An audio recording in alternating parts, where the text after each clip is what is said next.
Good evening, and thank you for joining us for this special breaking news report. After more than 40 days of gridlock, frustration, and uncertainty, the longest government shutdown in American history has officially come to an end.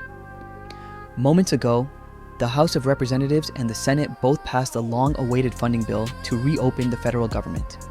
The legislation is now en route to the White House, where the president is expected to sign it into law later tonight. Sources close to the administration tell us that the signing ceremony could take place around 9:45 p.m. Eastern Time, although some procedural paperwork still needs to be transmitted from Capitol Hill to the White House.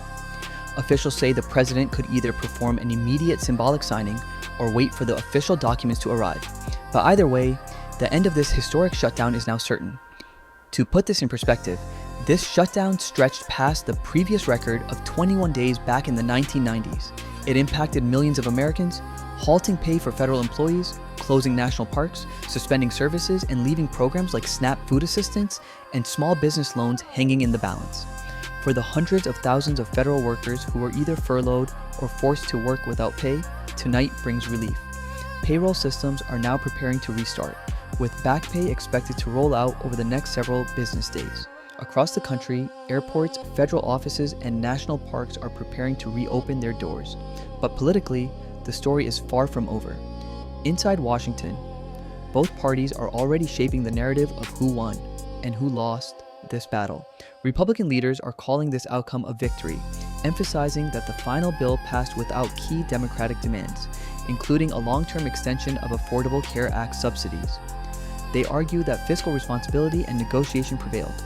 Democrats, meanwhile, acknowledge that while they didn't secure every concession, they believe this moment elevates the broader issue of healthcare affordability, potentially setting the stage for future legislative battles and campaign debates. As one strategist put it, we may have lost the battle, but we've won the attention of voters. Still, beyond the politics, there's a very human story unfolding tonight. For military families worried about delayed paychecks, for parents relying on food benefits, and for small businesses waiting on federal approvals, the lights of government are coming back on. In offices from Washington to Alaska, staff will soon return to desks that have sat empty for weeks. White House officials remain optimistic that normal operations could resume as early as tomorrow morning, depending on how quickly the paperwork moves and how fast federal agencies can restore systems that were temporarily offline. As relief and cautious optimism spread across the nation, economists warn that the ripple effects of the shutdown, from delayed pay to slowed consumer spending, may linger for several weeks.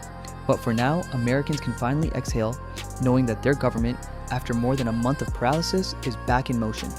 Reporting live from Capitol Hill, this has been your National News Update, a night of resolution, reflection, and renewal after 40 days that tested the patience and faith of a nation.